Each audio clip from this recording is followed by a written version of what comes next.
Since The Legend of Zelda: The Wind Waker was first revealed at Space World 2001, Zelda fans hoped for a return to the more mature tone and darker atmosphere set by titles like Majora's Mask and showcased in the GameCube's tech demo at Space World 2000. It was impossible to avoid the conversation, as early online message boards grew in popularity. The Wind Waker, while ultimately successful, failed to pull the GameCube out of its rut. Going into 2004, the GameCube was lacking a signature exclusive to draw in players, like Microsoft had with Halo. Moreover, Sony's PlayStation 2 was an unstoppable force, with thousands of games already out on the system. At Nintendo, a shift was needed if they hoped to remain relevant in an era dominated by major AAA releases basking in their mature tones. To remedy this, Nintendo spent their time at E3 2004 showing off every major piece of software and hardware they could. They highlighted major sequels in the Metroid and Resident Evil franchise. They wowed the world with the Nintendo DS, and they even dropped hints at a revolution that was right around the corner. But no other moment in E3 history held quite the same impact as the finale of the press conference, in which Nintendo gave fans exactly what they wanted. This is the story of that game. This is the story of The Legend of Zelda: Twilight Princess. After the release of The Wind Waker in late 2002 and early 2003, Nintendo was already drumming up hype for their next entry in the series. At the Game Developers Conference in early 2004, Eiji Aonuma, director of The Wind Waker, let slip that the team was already working on a sequel to The Wind Waker for the GameCube, although no release window was given beyond sometime in the millennia. Back at Nintendo, the Zelda team was once again struggling to come up with ideas for their Wind Waker sequel. Combined with reports from North America that showed the Wind Waker and the GameCube were both underwater, Aonuma once again proposed a change to series creator and producer Shigeru Miyamoto. Aonuma wanted to create a more realistic Zelda title, one that would appeal to the growing North American and European game markets. Miyamoto, however, wasn't convinced. In typical fashion, the legendary developer tasked Aonuma and his team with coming up with new gameplay ideas instead of focusing on a specific art style. The first of these new ideas was one the Zelda team had longed for since Ocarina of Time: full-on horseback combat. Aonuma and his team went to the drawing board right away to develop a technical demo showcasing the horseback combat. Developers spent a lot of time trying to make the combat as realistic as possible, with some developers even riding horses themselves to get a feel for the art. The team also stuck to their goal of creating a more realistic art style, using Peter Jackson's Lord of the Rings trilogy as inspiration. After 4 months of development, the Zelda team managed to put together an impressive showcase for the game. The new project didn't have a full name yet, but the drastically different art style and oceanless overworld meant the title was no longer going to work as a direct sequel to The Wind Waker. E3 reared its head once again in May 2004, and Nintendo was ready to fight back. After almost an hour of showcasing GameCube, Game Boy Advance, and Nintendo DS games, Reggie Fils-Aimé appeared on stage for the final time of the show. As Reggie gave some closing remarks, a new trailer began to play on the screen behind him. The lights dimmed, and the crowd went quiet. Gregorian chants played over the loudspeakers as beautiful vistas were showcased across the screen. Then, it happened.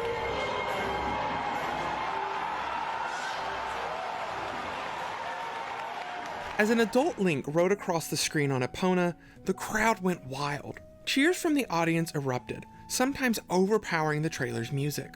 Some claimed they even saw grown men weeping in the audience upon seeing the trailer. As it came to a close, Link sheathed their sword and the screen faded away. As the lights came back on, a silhouette similar to that of Link's appeared on stage. Wielding the Master Sword in one hand and the Hylian Shield in the other, Shigeru Miyamoto appeared on stage to the delight of the crowd. Miyamoto made some brief remarks and ended the show. It seemed like the entire world was excited for this new Zelda adventure. The only downside to the announcement was its 2005 release window, a lifetime away for some after the spectacle they just witnessed. Details on the next Zelda were kept to a minimum following E3, as the team back at Nintendo chipped away at the game. Like past entries, Shigeru Miyamoto served as producer, although this time, he was joined by Aonuma. Nintendo remained quiet on who was directing the project, although it's entirely possible that the game had yet to secure a director so early in production. Nintendo continued to share images of the game in late 2004 and at the Game Developers Conference in 2005, which highlighted the game's graphics and the depth of combat. Aonuma, meanwhile, was being pulled in several directions. His promotion to producer over the Zelda series meant he couldn't spend as much time working on the GameCube project. By the end of 2004, however, production on the Minish Cap was finished. Upon returning, Aonuma found the team unfocused and behind schedule. With less than a year before the game's release, Aonuma saw no other choice and stepped into the director's chair one final time to steer the team. Zelda was the talk of the town going into E3 2005. After the impressive reveal and tantalizing screenshots from the past year, gamers were excited not just to see the game in action, but to play it as well. During Nintendo's press conference, most of the attention was placed on the Nintendo DS and the reveal of Nintendo's next home console, then titled the Nintendo Revolution. Like the previous year though, Nintendo saved the best for last. As the show came to a close, Eiji Aonuma stepped on stage to present a new trailer, alongside an official name for the in-development Zelda project, The Legend of Zelda Twilight Princess. Aonuma also treated the crowd to a sneak peek at their press kits.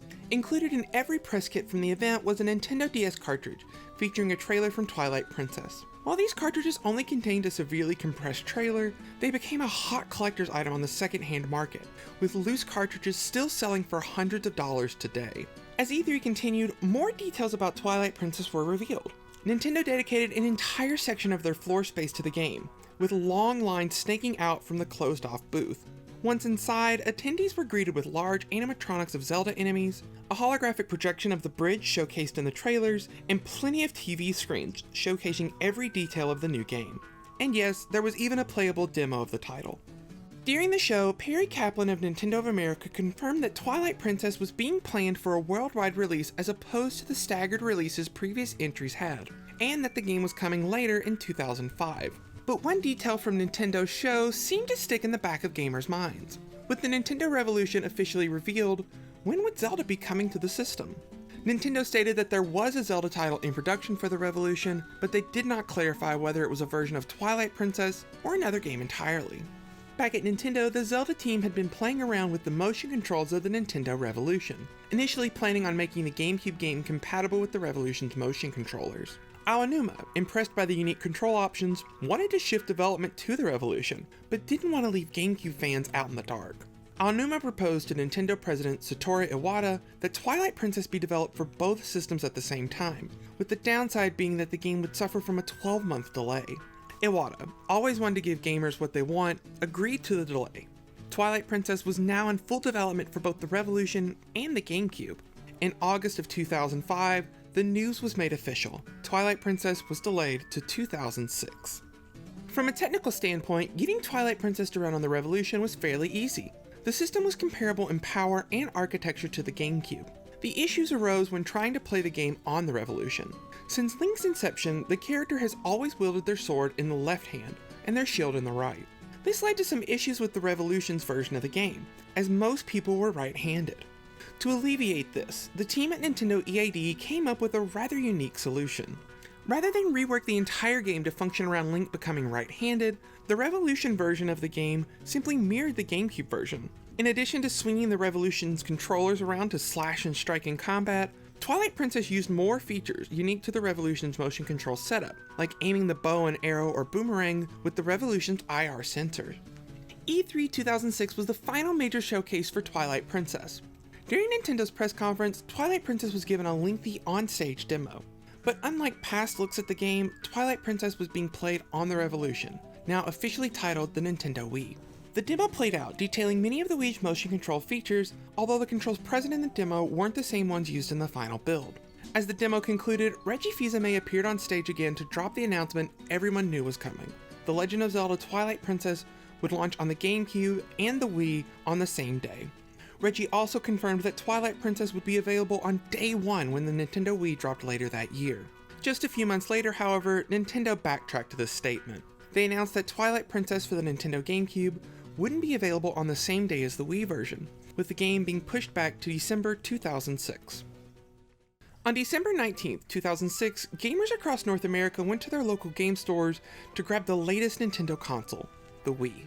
On the same day, The Legend of Zelda Twilight Princess was available for the system, marking the first time a Nintendo console launched with the Zelda title. The GameCube version came less than a month later on December 11th. Japan received both versions of the game on December 2nd, although you wouldn't see the GameCube version sitting on any store shelves. Nintendo opted to only sell the game through their website in the region.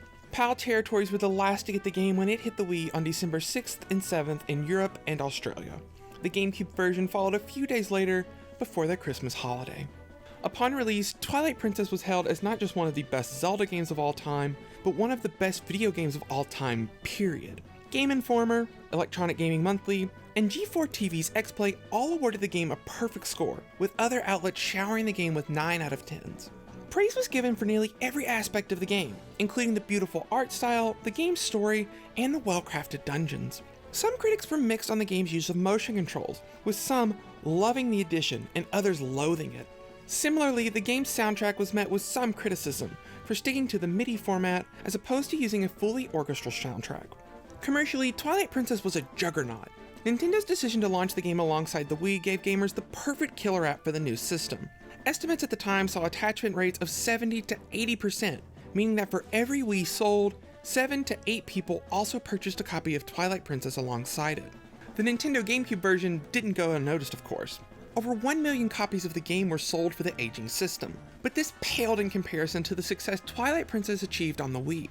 Twilight Princess on the Wii sold more than 7.5 million copies, propelling it to be the best-selling Zelda game for well over a decade. Twilight Princess starts with Link in an unusual setting for our hero, working on a farm in a small village. After a group of Bulbins kidnap the village's children, Link chases after them before the Bulbins retreat behind a mysterious wall of twilight. After approaching the wall, a shadowy creature from beyond reaches out and captures Link, dragging them into the Twilight Realm. Once beyond the Wall of Twilight, Link is transformed into a wolf and imprisoned. With the help of a Twilight creature named Midna, Link is able to escape the Twilight Realm and return to their Hylian form. With Midna's help, Link sets out to find Princess Zelda to try and uncover the mystery behind the Twilight Realm.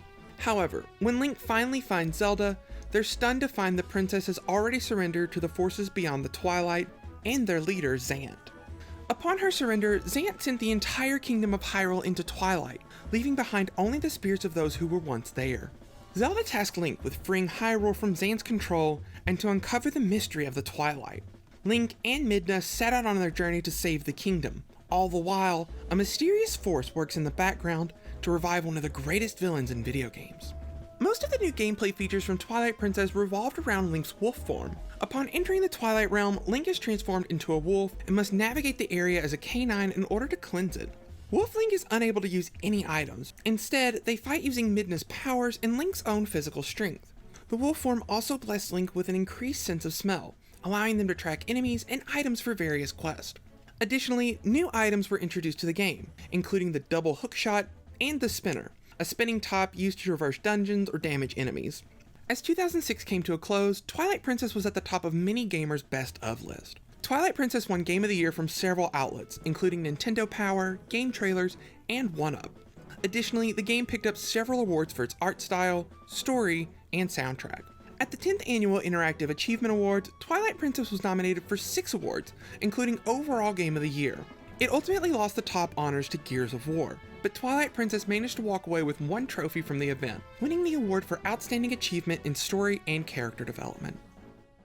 In October 2015, data miners managed to uncover an interesting icon on the Wii U's eShop. An adult Link, mirrored across their wolf incarnation, was all people needed to see to know what game it represented. Within days, data miners had more info, and uncovered a full listing for the title. A month later, during the November 2015 Nintendo Direct, a solemn Reggie greeted Nintendo fans. After a brief introduction, Reggie revealed the first game of the Nintendo Direct, an HD remaster of Twilight Princess for the Wii U. A brief trailer followed, showcasing amiibo functionality for the title and teasing players with minor details on the next Zelda game that was still in development. Like Wind Waker HD, the remaster of Twilight Princess came about while Nintendo EAD employees were starting work on The Legend of Zelda Breath of the Wild. The fast turnaround and strong sales of Wind Waker HD encouraged Nintendo to continue remastering their lineup of classic Zelda titles. However, the staff at Nintendo EAD was hard at work on Breath of the Wild, and there wasn't enough manpower within the team to devote more resources to a remaster. Instead, Nintendo reached out to Australian-based game developer Tantalus Media. Tantalus was a veteran of the games industry. The small studio cut their teeth porting games before striking gold with a lineup of games called Pony Friends for the Nintendo DS. After the Great Recession in the late 2000s, however, Tantalus was on the verge of closing. Coupled with the rising popularity of mobile gaming, Tantalus knew they had to shift to a new niche if they were to survive. The fruits of this shift came in 2012 at the launch of the Wii U. Tantalus, with help from Nintendo and Epic Games, ported BioWare's Mass Effect 3 to the Wii U. Not only did the port run well on Nintendo's new machine, but Tantalus was able to include several exclusive features to the Wii U version, including gamepad-specific functions. The studio followed it up the next year with the port of Crystal Dynamics' 2011 hit, Deus Ex: Human Revolution, saving the studio from bankruptcy and irrelevance. Twilight Princess HD quickly became a breakout hit for the studio when it was released in March of 2016. The remastered was bundled alongside a new Wolf Link amiibo and became a bestseller for the Wii U, despite coming out so late in the system's life. Reviews for the remaster were positive, with many praising Tantalus' work. The remaster did more than just improve the game's visuals. Alongside amiibo support, the remaster included Hero Mode, a harder difficulty option first introduced in Skyward Sword. Additionally, a new dungeon, called the Cave of Shadows, was created for the release, which featured far more difficult challenges than the base game ever had. The only downside to the release was the decision to cap the game at 30 frames per second, a decision Nintendo made to keep the game more closely aligned with the original release. In late 2006, I was just a wide-eyed 12-year-old discovering the medium of gaming. As I sat at the edge of my twin-sized bed, I watched new episodes of G-Force X-Play and couldn't help but get excited for all the new games coming out. The biggest of these releases was none other than The Legend of Zelda Twilight Princess. With no income of my own, and my Christmas presents already accounted for, I wasn't able to get a Wii right away, but Twilight Princess still garnered my attention. I debated for a while on whether or not to get the game on the Nintendo GameCube, but ultimately I held off, deciding to invest my leftover holiday cash on my Nintendo DS library. It wasn't until a little over 5 years later that I finally got a copy of Twilight Princess of my own as a gift at my 18th birthday.